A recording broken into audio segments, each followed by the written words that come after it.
It's the birthday of Satoshi Nakamoto.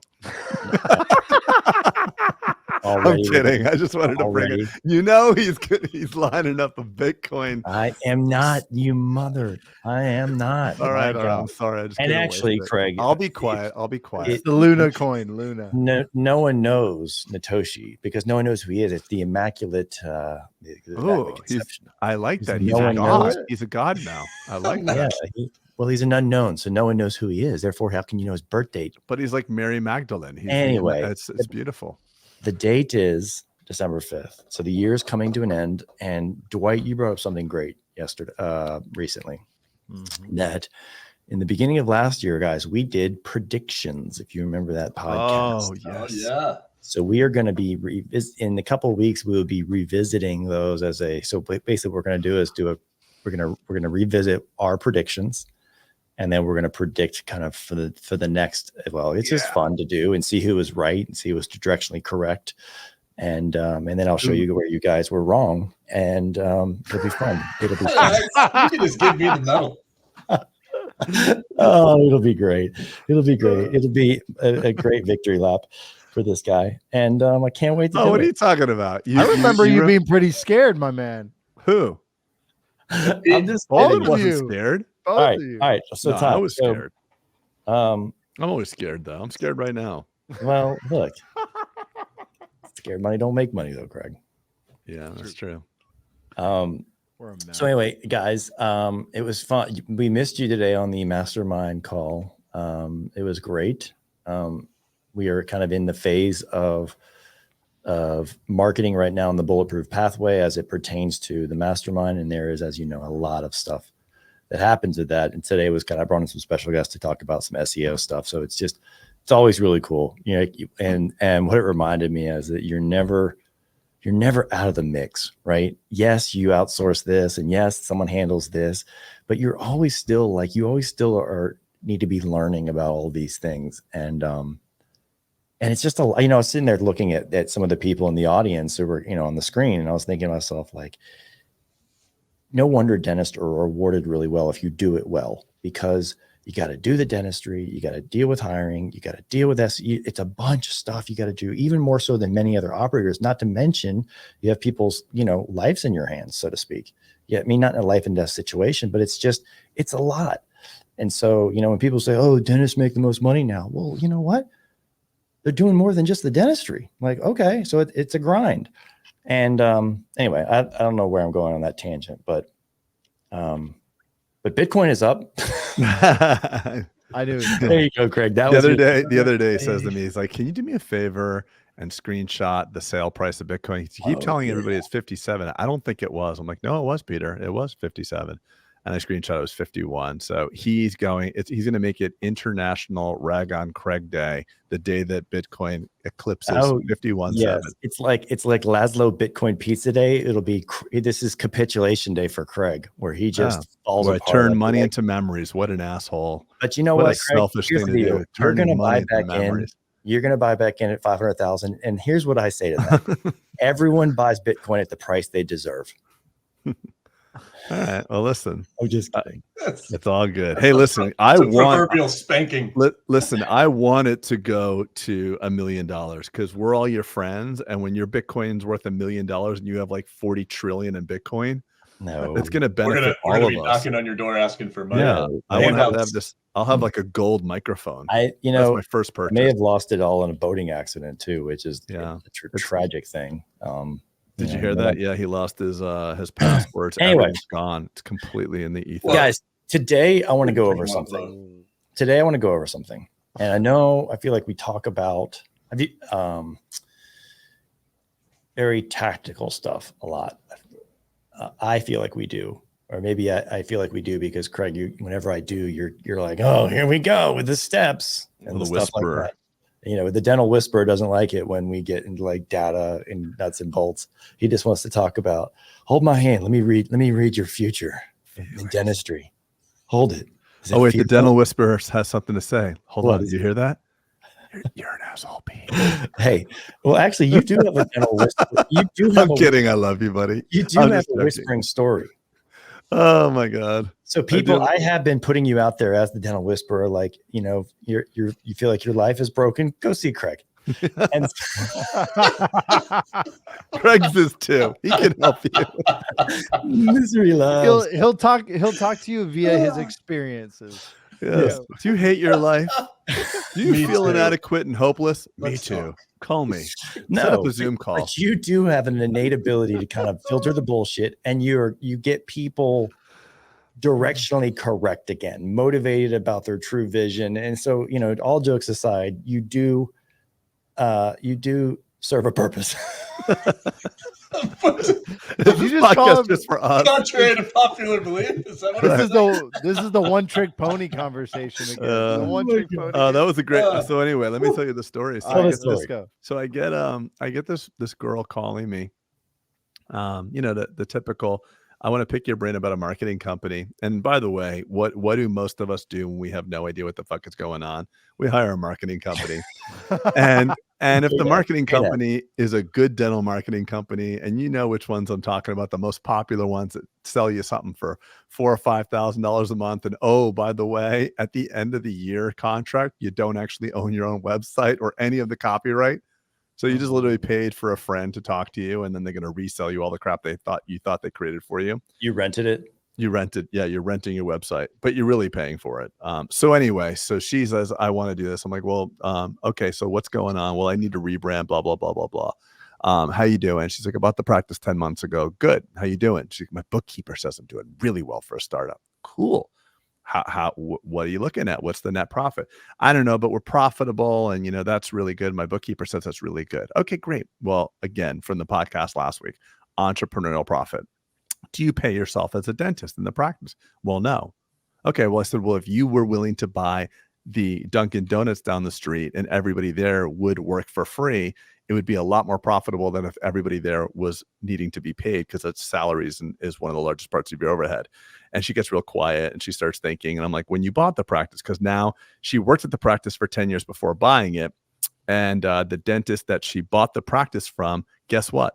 He was also not paying himself as a salary. So the practice was insanely profitable. She bought it. Now she pays him 35% and doesn't pay herself. So what did she just do? She just hot potatoed the whole thing. She's like, well, listen, as I'm like, why did you buy the business? Why do you, I really feel like it's important for me to own my own practice. I'm like, who is telling you this? Well, I just feel like it's important. I became a mother, and, there's no handbook for that. I'm like, yes, you became a mother. You have a baby. It's irrefutably a baby, but you did not buy a business. You cannot call it a business. You bought a job. You bought his job for him, and now you're paying him for his job. And I had to be brutally honest, because listen, if she doesn't pivot and change and grow, we all know that this will run out of money sooner or later. So it was a lot of information that she didn't really want to hear. And at the end, she's just like, so is the marketing company a good idea? I'm like, I was like, sure, just go with it. $50,000 with a marketing company. And I literally screenshot the contract where at the end, all the materials are our property of said marketing company. I also said too, and this is just a little piece of advice since I'm on a roll here. Did you call anybody who used this marketing company? Do you have any references of anyone who's ever used it? Her answer was no. She said, can I join the mastermind? I said, well, potentially. I don't know if we have any spots for if we have any openings for this year or maybe next year. And then she has the nerve, can I get 3 references? I'm like, I'll give you 2 dozen. I'll give you 2 dozen. Like, she's gonna vet me now. I thought it was great, but it's such a sad state. And I just, if I'm the dental whisperer, it's just there has to be an honest conversation where we're taking inventory of what's going on out there. Most of us, and we were all versions of that at a certain point in our career, are extremely ill prepared to own a practice and possibly should not. The difference between the 4 of us is we figured it out before we had the existential plug pulled on us from the business. But there were moments where, had we not been hungry enough to learn, we would have just continued to get our asses kicked for multi-decades. Anyway, that's my tirade. But the truth is the reason that happens is simply because of the fact that dentistry can be lonely. and you find yourself in your own space, and therefore you listen to the one marketing company that came through your email just enough times that you think, well, that makes sense. And I think that's a really good point. You have to stop and realize, like, you think that dentists will not answer you if you're just at least going to ping them a little bit and ask them, hey, who do you use? But I feel like we're so not only in isolation, we choose to be competitive.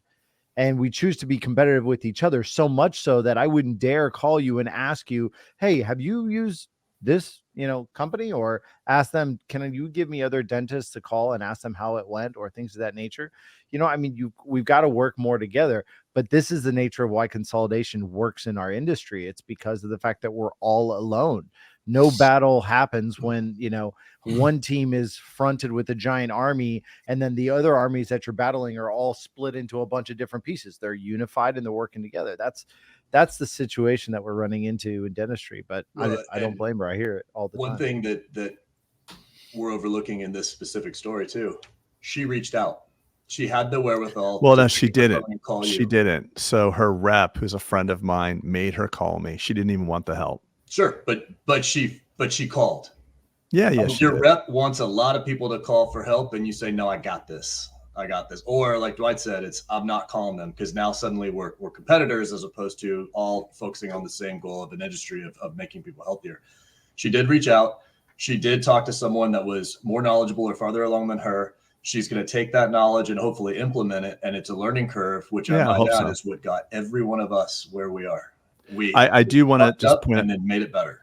I just want to point out one last thing about this too, and I spoke to Sully and T-Bone on their podcast a couple of weeks ago, and T-Bone was really adamant. He's like, there's so many vultures in dentistry, so many vultures, so many. It's crazy. We are complete prey.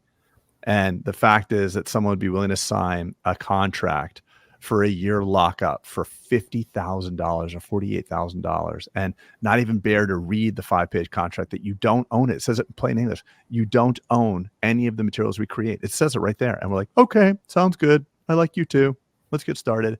So there's just so many bad people out there. Well, honestly, Craig, that is why, and I said that in the marketing presentation, we did 3 hours in the mastermind the other day. And I really said, I was like, look, I don't say that everyone's going to do all these things, but when you arm yourself with a little bit of know-how, it lets you not be so vulnerable, right? And that's a skill you get to keep for the rest of your life. When you learn a little bit at SEO, when you learn a little bit about how to do social media, when you learn a little bit about website construction, when you learn a little bit about things, and this isn't hundreds of hours, right? This is a little bit, just so you don't get the wool pulled over, because when you don't know anything, you accept anything, right? Yeah. As a result, you're like, I'm too scared to look under the hood.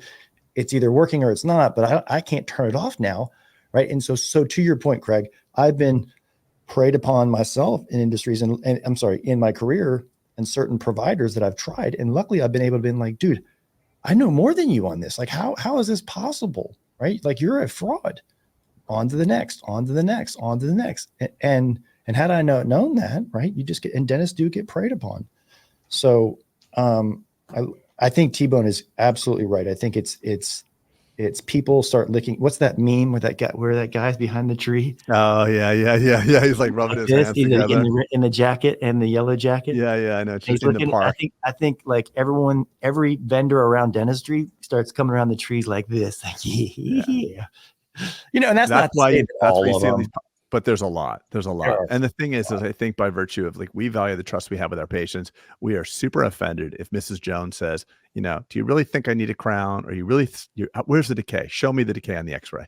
We get so upset about that. We don't do the same level of due diligence. So it's just, dentists, be sophisticated. You will get preyed upon. Just be sophisticated. Ask good questions. Well, ask good questions and learn. Look, like I said, an hour would be sufficient in kind of any micro subject to make sure that you don't get taken advantage of. And the lucky thing is, it doesn't have to come from Bulletproof. It could come from YouTube or wherever, right? But dig in. Yeah, don't make your business just dental specific. I think that's something that we all took advantage of. Like, when we all converse together, there's always a mention of a book or a podcast that's outside of dentistry, but we make it relevant. And I think the average dentist out there says, well, they're not a dentist. They don't understand. No, it's all the same thing. Business is business. It's all about relationships. Okay. Trey, you have anything to add to that? He's like afraid to talk because of his microphone. How's it sound now? How about now? I want to go Sounds to, good. to something as you know, and of course I bring up things that are pertinent to me in my own life, right? And so I want to look at and share screen with you guys about can't even find it now. Here we go. So I do want to talk this really quickly. Can you see the screen? Yeah. Let me change this.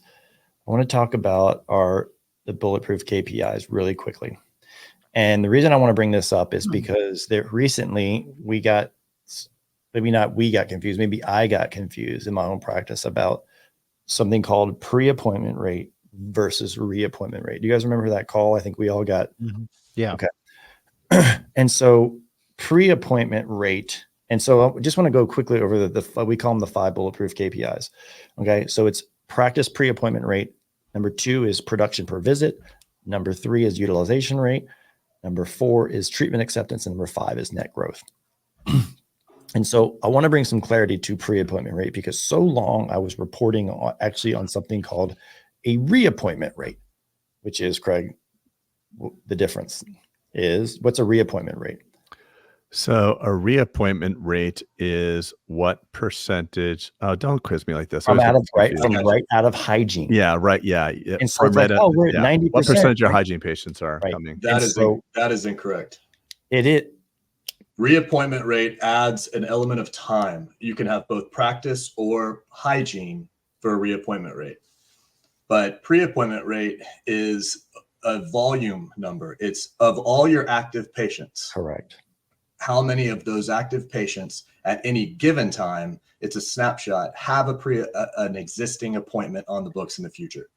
So you can apply reappointment to both, as well as pre-appointment to both active patients or active hygiene patients. Reappointment leads to pre-appointment. Okay. Can you edit that out so it makes me say that instead of Trey? But it's good. See, because we get confused, but here's the thing. We sat with Dental Intel CEO at the time, Weston. We said, Weston, if you could only, and Craig and I were, this was years ago, to say, if you could only look at one thing, you have the data of thousands and thousands of practices, 6,000 practices at the time. If you could only look at one thing to guide your practice, he goes, actually, I really only need to look at one thing, kind of thing. He's like, I can almost predict how the practice will do 3 months down the way using this one metric. And that metric was the pre-appointment rate. Like Trey said, how many of your active patients have an actual next visit on the books, right? Whether that's hygiene or restorative or whatever, right? And so you want that number to be greater than 73%. And so as I was kind of looking at ours today, kind of recommitting, to the stuff we talk about and teach, it was like, oh shit, I wonder, 50% or 55%, like that ain't where we need to be. So I just think as I started this podcast, we're coming to the end of the year. If you didn't do as well as you thought this year, we are going to end up down a little bit. Actually, I don't know. I know Dwight and Trey, you've kind of talked about how you're going to end up because you've been growing. Am I right on that? Yeah. Yes. Craig, I don't know how you're going to end. About break even. Okay. So there's ebbs and flows to business cycle. And we always think that like the success is, I remember at times when I would grow and then there would be contraction in my process. Yeah. I would think to myself, what a failure I am, right? Circa 2000, let's just call it 10, right? That year or that month, or it wasn't hockey sticking up and to the right. I would think, what is wrong? My business is falling apart. Mm-hmm. And so it's at those times that you need to, going back to what I was saying about SEO, even have some idea of what are those lead indications or lag indications of going into how to fix it for the next year or what you should focus on. And so I think it's a good place to start. And I know maybe we've had this podcast. As a matter of fact, I was just looking at all of the catalog of podcasts. I was looking to see, have we done one that says specifically Bulletproof KPIs? Have we done this? Not that I'm aware of. Dwight. No, I think we've just hit on one ever so often around, but I think to focus on it, I just think it's the perfect timing for this. And let me tell you why. Good. I think that the holidays we end stuck with being busy.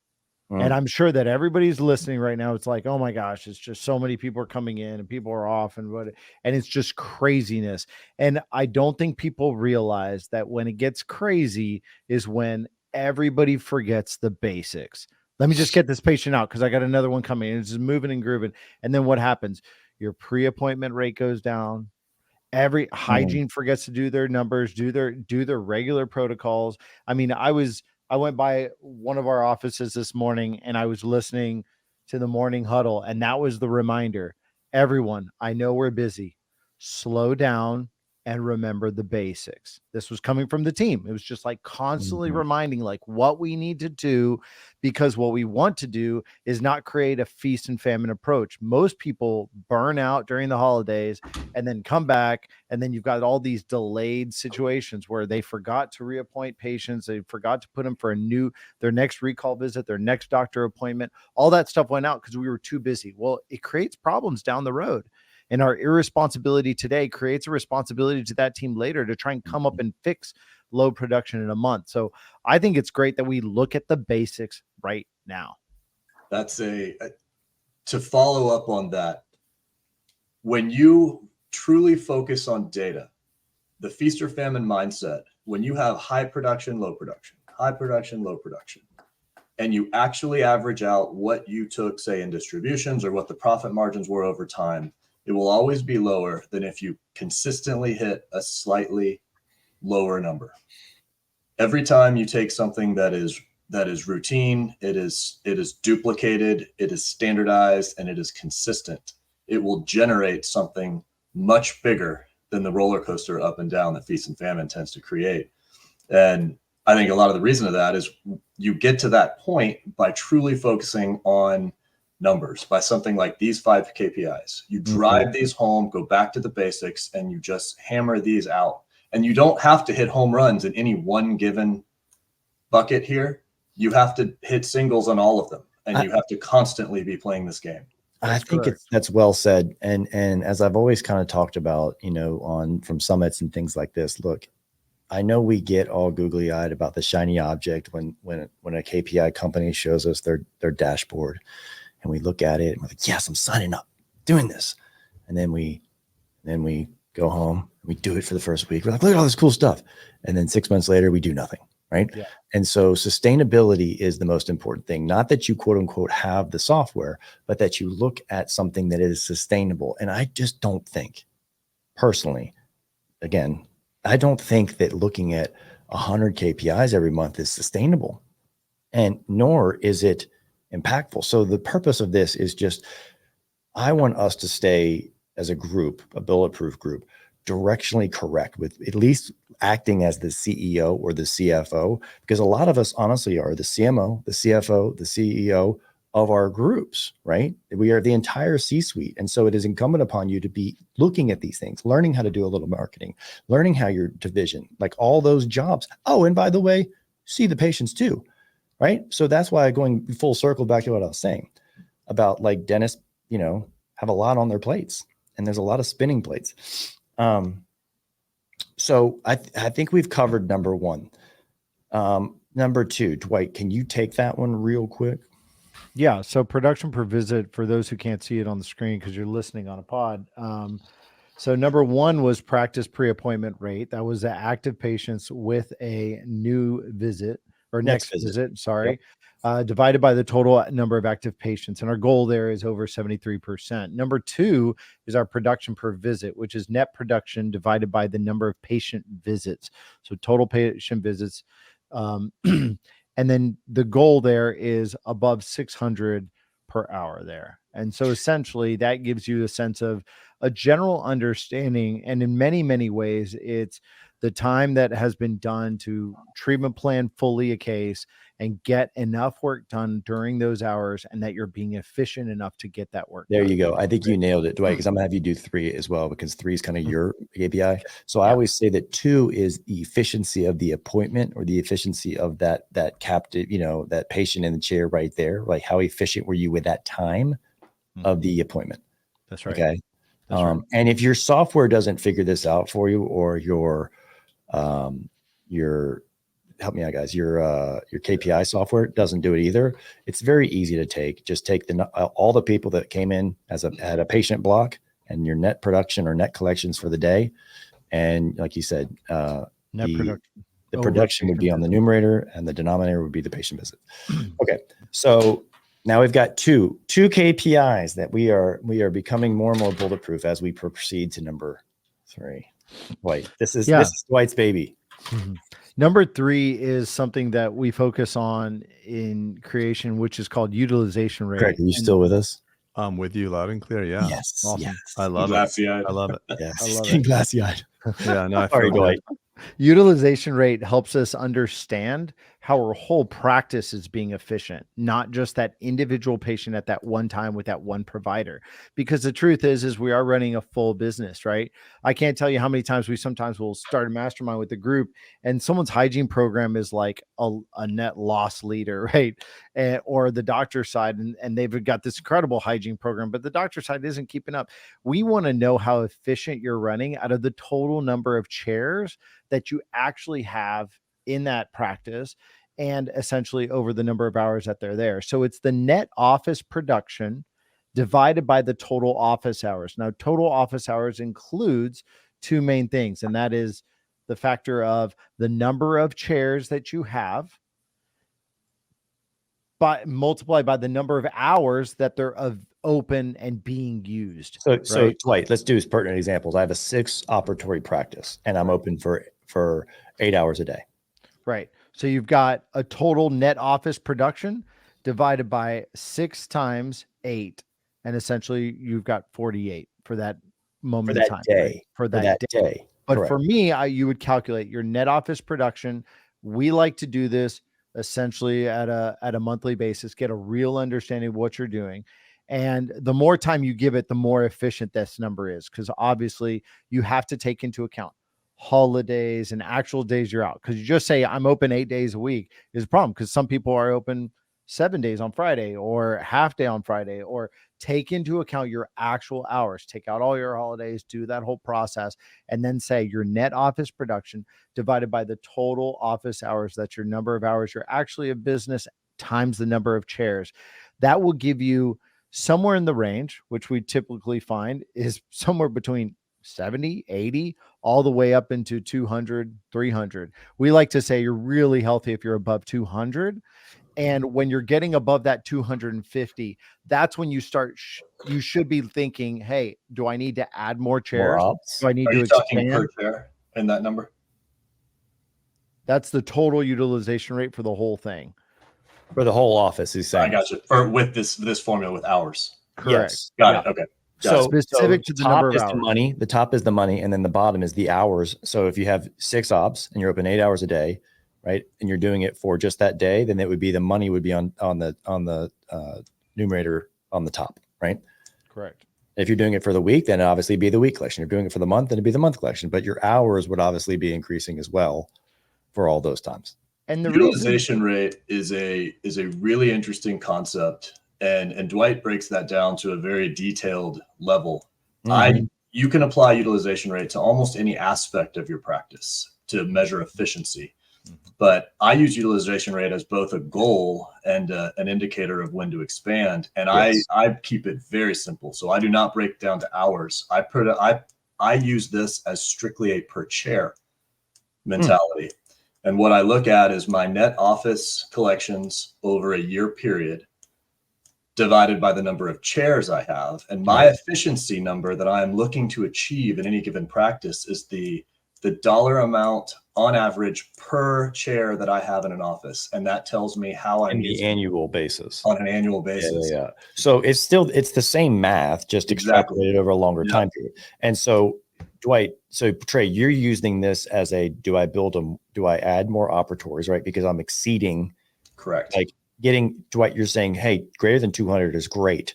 Greater than 250 is not great, because that means that you are kind of potentially reaching a point where you need more capacity, right? Correct. So it could tell you when you need to expand, could tell you potentially when you need another office, could tell you potentially when you need another provider, right? If you Yeah. have empty, so all those things, and we get that question a lot from people. And it is a beautiful You way hear it. to Hey, hear when that. should I hire another this, or when should I expand?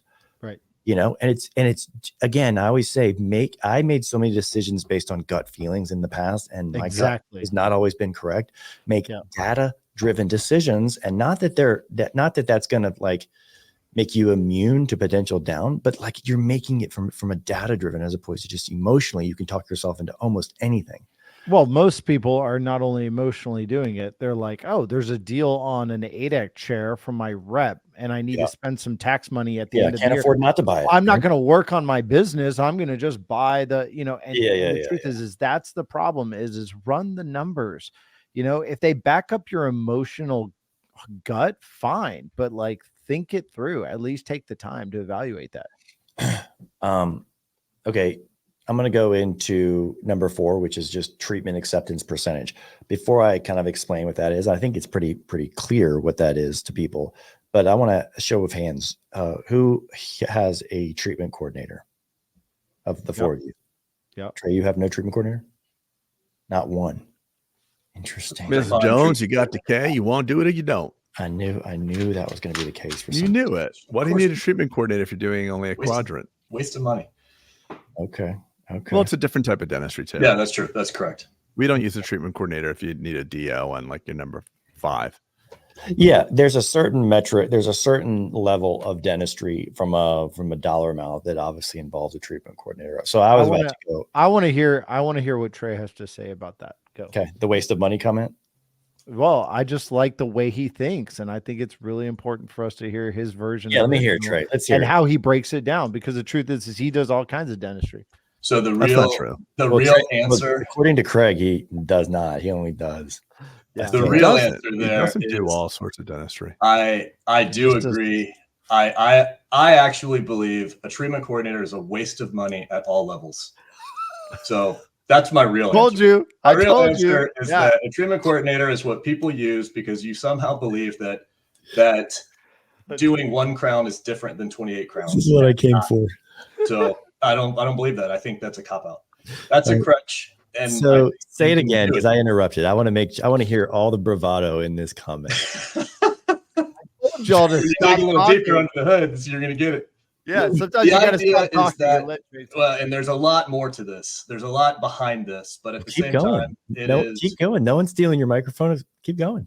So, and it's a very long conversation of numbers that get to this level. But the idea is, if you look at overall, let's talk about entrepreneurial profit. If we go up and down this column here of people and say, what is your entrepreneurial profit on average in a 4-wall EBITDA type situation? Not management fees coming out, not any of that. It's on a practice level, call it the franchise level. How much entrepreneurial profit do you make? My bet, and I say this, my bet, because we've all said it, we are all within 2%. You think? According to the last time everyone said it, we were. Okay. So do you know what yours was, or do you know what yours is? Like 22%. Okay. Dwight, what is yours? What was your question? I'm sorry. What is your way to stall? What is your entrepreneurial profit as a percentage on your P&L? Let's call it your NOI. Oh, not management fees. No. NOI for those listening, net operating income. Yes, 24. After all the dentistry has been allocated, correct. Meaning not to the scenario like Craig said earlier. So Pete's at 22, Dwight's at 24. Craig, where are you? Like probably 19, 20, right there. Okay, let's round up to 20 so I'm right. And that a boy. Mine is 23.4. There you go. We are all within pretty much. You take out the outlier, round up and take out the outlier. We're within 2%. Yeah. So the idea that something is needed, we're producing the same amount of entrepreneurial profit how we're doing. And in all honesty, and this is where Craig and I will always disagree on this. It's the same dentistry. We do all the same dentistry. He does all the same dentistry we do. There's some procedures that may not happen, but that's different. No, but it's a whole different. It's a whole different thing. Hold on, let Trey finish. It's not. And when you start to run down the path of a treatment coordinator. You use a treatment coordinator to justify something. The idea becomes, we'll stop using a person to justify it and teach the other people to do it. No. It's kind of like a consult room. No. Space. Use an op. Put another op in. I'm going to shut up. Keep going. Because this is good. This will be great for social little snippets later. I want to state something. I'm actually not far in my evolution from where he's at. And wait, you mean you're morphing into to more Trey? Yeah, I can tell. He wants to morph morphing into Trey for sure. Well, no. You guys Stop. hang out. Stop. I'm the Not, butterfly. no. Stop. Not that. He's got trade arrangement syndrome. I see a trend that this happened in healthcare as well, where there were positions created that were created due to the fact to evolve other positions that wanted more money, aka the front desk wants more money. They want to evolve into these clinical type roles and create these treatment coordinator roles, and they were set aside. Although if we had a whole lot more assistants or a whole lot more admin people, they probably would do these roles anyway. And so I'm transitioning more towards him in the usage of the team with regards to this topic than ever before. But also then, Dwight, would you then admit too that your type of dentistry, your scope of dentistry, and the type of dentistry you seek to perform is also trending towards less complexity? Because absolutely here you not. are. Okay, I probably have some of the most complex dentistry of all our practices in my office. Okay. So in your new offices that you're opening, yeah, you're seeking, and again, I'm not trying to catch you. I'm just curious. Are you seeking to have the all-on X surgeries in those new offices and all that? You're not looking to bring in a more simplified version of dentistry? I have those doctors are expected to grow to be able to be super GPs where they're doing implants, they're taking out teeth, they're doing IV sedation, standard protocols across the board. Okay. Yes. So if you could go back in time and whiteboard your model as far as the type and variety of dental procedures, you'd change nothing? No, of course not. I'd change a lot of things. Okay. So what would those be? I would hyper isolate practices within the large offices. I think the large office is what the does that danger. mean? That's just. Did you hear what? Can you not? I love it. verbal Here's my diarrhea favorite inside of thing. Here's my favorite thing. My favorite thing. We'll about edit this that group. out. No, Hyper Trey will know isolate exactly what I'm talking about. I'll take a. No, I'll he make a doesn't know. sentence, and about halfway just through the nice. sentence, I'll get cut in half. And so then you're asking me what the second half of the sentence was. No, well So I'm then gonna just skip explain the it to first you. half. Don't. I put it in a don't nice think proper. that the model that I have in my central large office and that Craig has is the scalable model. Right. Hence the reason why Correct. I'm saying there's a tendency to go to less complex dentistry as you scale. You just answered my question. No, I said break it into smaller departments, aka smaller locations and offices where the same type of care can be provided, but not at that level Hub and scale. spoke, right? Model. Yes, Right. hub and spoke modeling. So I just think there's a natural tendency for guys like you and guys like me who grew up being apex predators of dentistry. You and I were massive producers, massive. So was Pete. Yeah. The three of us, actually, outside of Trey, who never did more than a single, crown at one time. And there's nothing wrong with it. I think it's amazing. It's not, because I'm the one that's going to buy you. No, it's wonderful. It's fun. I'm the ultimate apex predator. Oh my Yeah. God. Yeah. This is great. So here's what I'm saying, that you're making my point for me. While we're trying to be complex in our dentistry to get more money, because our hands doing one crown versus one arch of all-on-4 creates a massive reward for us. While we're toiling in that arena, you're toiling in like, let me build a complicated system, meaning multiple locations doing something that's uncomplicated. So you're the one who really scaled. We scaled our hands, you scaled your brain. And yes, to your point, you could probably buy us eventually. That's cool. But I'm just saying that the natural tendency for dentists is like, I want to make more money. Let me make myself better as a dentist. And ultimately you build a trap it's hard to break out of. It was not hard for you to break out of that, because what was the most dentistry you ever produced in 1 year? I'm not throwing shade. I'm just asking. No, and that's a fair question. And my answer, which You've asked us a better one, I have no idea. I know that I produced 100,000 2 times ever. Right.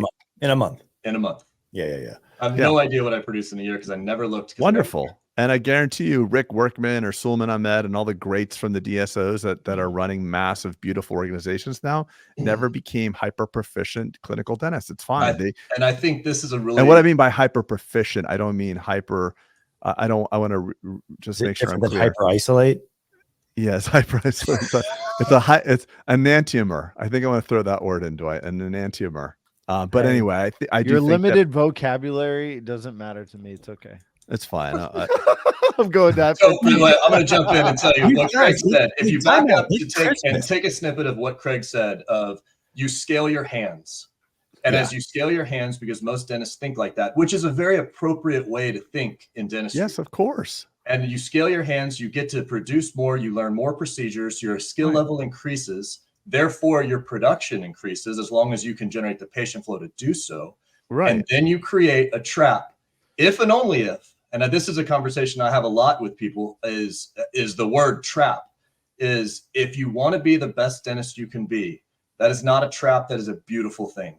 If you want to do what I do, that is a trap that you will never get out of. If you because you're so good at what you do, you earn so much per hour, you're irreplaceable. Correct. So that's all I'm saying. And I'm not saying proficiency as being a good dentist. That's actually a very good, I have a pertinent story of this, right? Location 1, I was like, this is great. Dentistry's right? I can open location number 2. I'll just split my time. It'll be great, right? Tried it again at 3. Wait, a day here, whatever. But this is not, this is the it, right? That's the plateau. It only goes that far. So, right. So going back to Craig, you're saying kind of scaling the quote unquote great dentist. I'm not putting myself in that category. I'm just saying the great dentist it's not scalable. So Trey said, look, that obviously doesn't work. Right. And your point about Rick Workman's and Suleiman's conversations, like, hey, there's no scale in me being magnificent with my hand, if that's where I'm wanting to go. But the funny thing is, they're the ones who transform dentistry than the great producers do. I mean, unless you're like the Frank Spear. Well, I think this is a whole pot on itself. Treatment consultant versus not, right? And I think this is a whole pod on that, because I have some thoughts, but I don't want to go. I don't want to go there in this. So let's. Okay.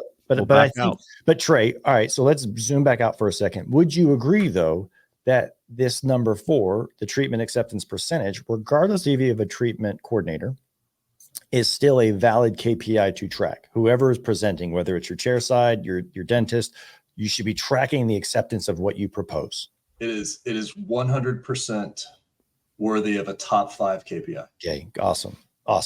So regardless of your, ready for this, methodology, yes, we got a Dwight in there. Dwightism. There should be, we should take a shot whenever someone can organically put in. That's a great idea. Regardless of how you get there, you should be looking at that. Okay. Number 5. And this is where I think when you dig into it, you sometimes don't like what you find. I know that's the case going on right now with me. So net growth, right? So long, and our industry told us, right, that our practices are worth 80% of top line revenue because that's what banks produce. I mean, that's what banks will lend you on. And they also told us that when you go in a room full of dentists, just tell them what your new patients are, right? Tell them how many you get. Forget about telling you how many leave or become inactive. Just wear that as a badge of honor. And so we track these wrong KPIs. And new patients is great, and it's fun, and it's a good indication of how your marketing is working. How is the front door working? But also, what's even more important is that back door. Have you closed it off? And so it's new patients minus the ones that became inactive in your patient base divided by the total number that's in your base. Okay. And so I don't actually report it as a percentage on my sheets that it gets sent to me anymore, guys. I actually just want to see the numerical number. Were we positive? Were we accretive in new patients as an active base, or were they depreciating some, right? And I don't look at the percentage per se, because I look at it, on a month-over-month basis. And so I think it's sometimes alarming when you think you have this great month of, let's call it 100 new patients, and then you see that 101 went inactive. You're like, mother, what the heck is going on? Yes. And so this is one of those things I think that, and so in my team right now, or at least my office director, I'm like, it's operation close the back door. right? Because I don't want to see any more negative months. And I think this is probably when you focus on this, right? You get what you focus on.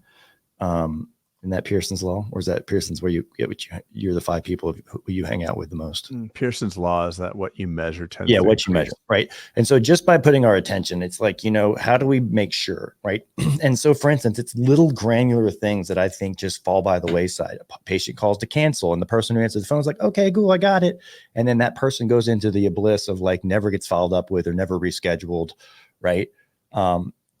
Things like that. And then we never see them for 2 years and then become inactive because we didn't take the time to put them back on the schedule or the quick call list. There's all these little like things. And then software really helps us, especially nowadays, right? Really helps identify who should be the one reaching out to that patient. Hey, I'm the provider. Like, so if example, you have a list of 100 patients that are going inactive. I guarantee you someone on your team has a relationship with every one of those patients. Right? A hygienist, an assistant, a doctor. I'll take that one. You take this one. Boom, boom, boom. Use your technology. Get on the text.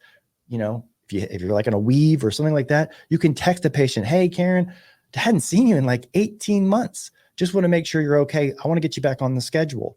Boom. Doctor fires away that text. What do you think? What do you think the reconversion rate of that little action would be? Meaning, do you think that would work? Yeah, 75, 80%. I mean, crazy. So time, reward on time, right? If we look at cost of acquisition of a new patient, right, which is $250, $300 sometimes, right? And we're hyper focused on new patients. We're like, oh yeah, I'll spend $250 all day long. Yet we won't send a 10-second text that reclaims that same $250, right? Meaning preventing an inactive from going, preventing an active from going inactive is the same thing as getting a new patient. So because you have some cost to acquire that patient. The patient that's 18 months in 1 day that you bring back, as opposed to the one that's 18 months that you're not letting go inactive. It's why net growth on number 5, new patients minus inactive patients plus recaptured patients. There you go. Throw that one in there too, because that's the other piece of that numerator that actually creates the number growth aspect. And I will say this. Well, a recapture is just someone who's inactive though, Trey. Right? Sure. It's that 18 months in a day coming back on. But when you start to look at it, and Pete, you're 100% correct in this. Dentists focus on new patients. I get XYZ. And then you dig under the hood and realize, you're just pouring coffee in a coffee cup and you're spilling everybody over the edge and nobody pays attention that, by the way, your practice has never grown. You want to hear a tin hat idea I had just as a fun technology corner? Because I feel like we should have a science corner, but none of us are really scientists. You're the most Friedberg of all of us, I think. I'm the most Friedberg of all of us? I mean, not in your personality, but your science. So I thought this was such a low-hanging fruit, right? If you could solve it. But here it is, simple solution, right? Hey, here's a list of 100 people. You take 10, I'll take 10, I'll take 10, blah, blah, blah, blah, blah, right? Great, simple, easy to execute. Does it happen?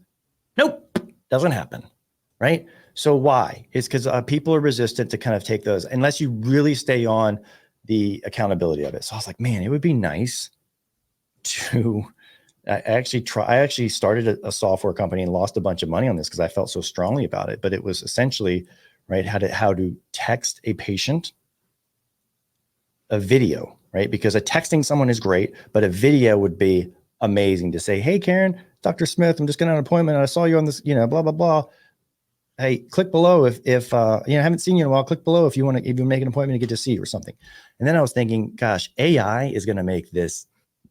Someone's going to solve this, right? Because there's going to be an avatar where you're going to be able to stand there, and they're doing it. If you get on like Instagram and Twitter, you can see that it's being done. Your voice can be cloned 100%, and now your actions, right? So the deep fakes, like this could be done. This could actually be a deep fake that would work for patient care.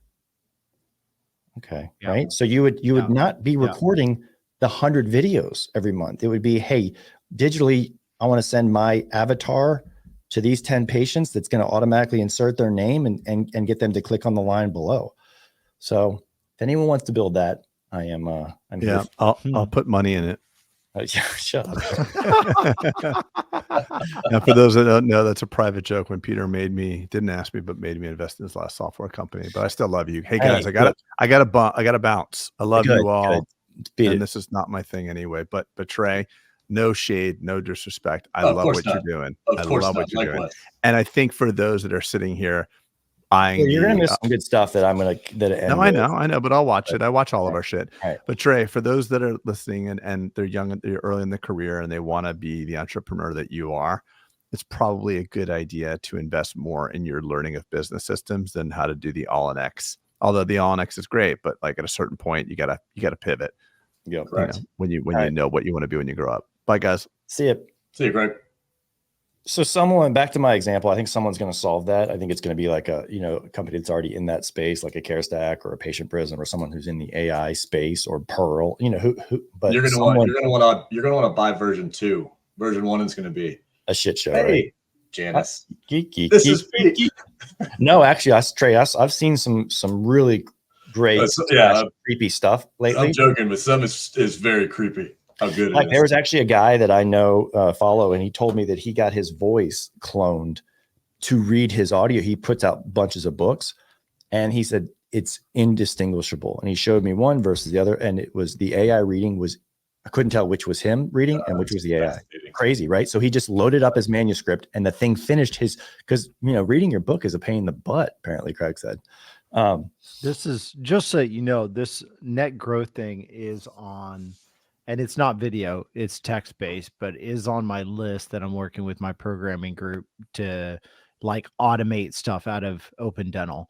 And this is on my list to auto send a text to a patient with a link to schedule online the second they fall off of that. Because right now I have a whole hired person who just does. But what if Dwight, and this is totally possible, it's just code. What if all of a sudden that went into it, if this, then that, right? If this patient comes inactive, here's the provider, create the automated text or video with blah, blah, blah, send. Right. Like you talk about something that would be revolutionary, not only for dentistry, but anything where there's a recurring cycle that happens, right? Dermatology, whatever. So anyway, if someone's listening, you got it here. You got it here. All right, guys, I need you to pray for me. We are doing a software switch on December 11th of 5 practices at once. I need prayers. What's the what? And now we are going to CareStack, which is an enterprise cloud-based solution. Interesting. With all-in-one. And so we vetted it. The team has vetted it. I made the mistake once a long time ago, Trey, where we tried to switch and get it off. And it was a colossal failure. We basically switched on a practice software, and then we had to immediately go back. And it was just it'll change again in 2 years. That's an entire pod we need to do. You'll change again in 2 years. I will change again in 2 years.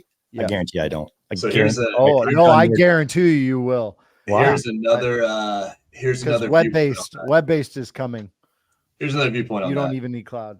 We know Dentrix. Most of my practices are Dentrix. We know it backwards and forwards. We have cheat codes and everything else that become very difficult to duplicate as things change. Open Dental, we had to learn because one of the practices I purchased had open, and we thought maybe we're going to change to it. And then we learned that no, a conversion is a terrible deal. We're never going to do it. Mm-hmm. And now this last one I have is EagleSoft. And the big discussion became, do we switch it? Because we don't want to keep learning softwares. But then the next step is the 95% of the market is Dentrix, EagleSoft, and Open Dental. So on acquisition targets, now we're going to learn 3 softwares. We're linking it all together with Dental Intel. The Dental Intel is the software that I'm using, really, not the practice management as a platform measuring. Yeah. Correct. And now you have 95% of the market covered, and someone shows up with, pick a soft dent, care dent, but whatever smaller version of anything, you basically just walk past them. You don't worry about it. Yeah. 95% of that market is done, and you don't have to deal with the conversion, which I want to hear how yours goes at 5 at its throw. That's going to be. Yeah. Well, look, I say that it's 5 locations. It's one database. So it's the same thing. Right. Yeah. It's not but it's a big database. Look, but let me tell you, we've been prepping for this for 10 weeks now. There's a sample. So like a lot of it has been before we go live. and there's been adoption from the team. And like I said, it's we have an unsupported version of our current software. So we don't have a choice. It was going down or something. All right. So that was it. Have you guys read, and we're getting close to an hour, and I like to wrap these in an hour. Have you guys read the book by Peter Attia? Yes. They Outlive. What an amazing book, Trey. What an amazing book. Absolutely. I feel like that's something as dentists and entrepreneurs. I feel like dentists, I know a lot of healthy dentists, but I think we abuse our body. We eat on the fly. We have poor ergonomics and stuff. And you end up like perishing a little early. At least I know a lot of dentists in my history. And I would love to see, for instance, like metal testings and things like that be more prevalent in dentistry. And so I think a book like Outlive is great, where it's an easy read. It's a big book, easy read. Peter Attia is a huge influencer in the space, and it's good information. I actually called my dad. I was like, Dad, read this. I want you to read this and let's take some action. And so what I was actually, where I'll end on this is I'm actually writing as you know, guys, I'm into Twitter now just because I think it's fun and made a bunch of cool connections and things like that. So I was actually ideating a post that was coming out of Outlive. And so I was thinking about this as I was with my children the other day, or maybe it was with my wife. And I was thinking to myself, and this wasn't a morbid thought. Okay. But the quote kept going in my head as I said this. I was like, there's going to be a last time. Like there's going to be a last time. And I'm getting tingles just thinking about it right now. Right. Like what happened, my son came up and grabbed my hand in front of his friends and we walked holding hands. And I thought to myself, there's going to be a time, there will be a last time when I hold hands with him in public, right? Yeah, absolutely. There will be a last time when I pick my daughter up just because she asked me to, right? Because my 13-year-old's too big to do that. There will be a last time, that I kiss my wife. So my point is that I guess where I'm going is that gratitude, especially in this season, you always hear about gratitude being the antidote for anxiety, depression, anger, blah, blah, blah. And I really think it is. Right? If you can get into that practice and almost kind of be zen with it all day long, being thank you for the sunshine. Thank you for this drill. Thank you for my teammate. Right. And you're grateful. But when the rubber meets the road, it's just not that practical. And I got out of practice.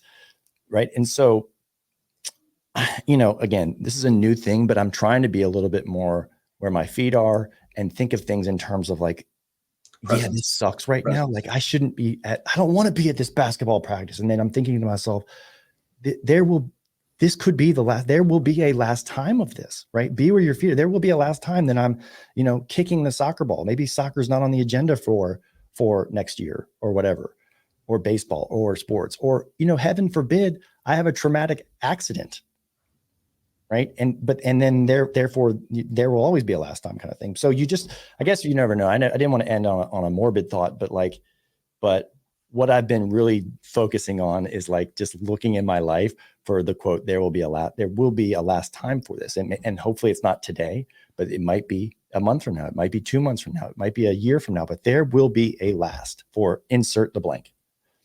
So that's interesting you say that, because I am actually the driving force in my life right now is exactly that.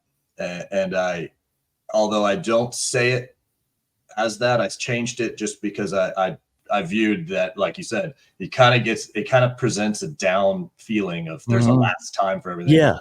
But what it led me to do and how I've reframed it in my mind to be a little bit more positive, and what drives me in literally every day is, and I have young kids. So when my daughter who's 4 or my son who's 2 comes in and says, Daddy, get up, whatever time it is, my answer is always yes. My answer is yes to everything. Daddy, chase me. Yes, let's do it. Daddy, let's do this. Yes, let's do it. Because the basis of that was exactly that. There's a last time. There's a time they don't ask you to chase you anymore. There's a time they don't want you to lift them up to see the very top of the when cabinet. You're in it though, it's tough because you're tired, Trey, and you want to. So many times I said no, like no, leave me alone, beat it, But saying yes, I have essentially turned it into that Jim Carrey movie. It's I say yes to everything. Oh yeah. My daughter asked me, yes. I'm sure I'm getting in trouble with my wife, and she's looking at me like, "What are you doing?" I'm saying yes because who knows? I want to make sure I get every single time. Yeah.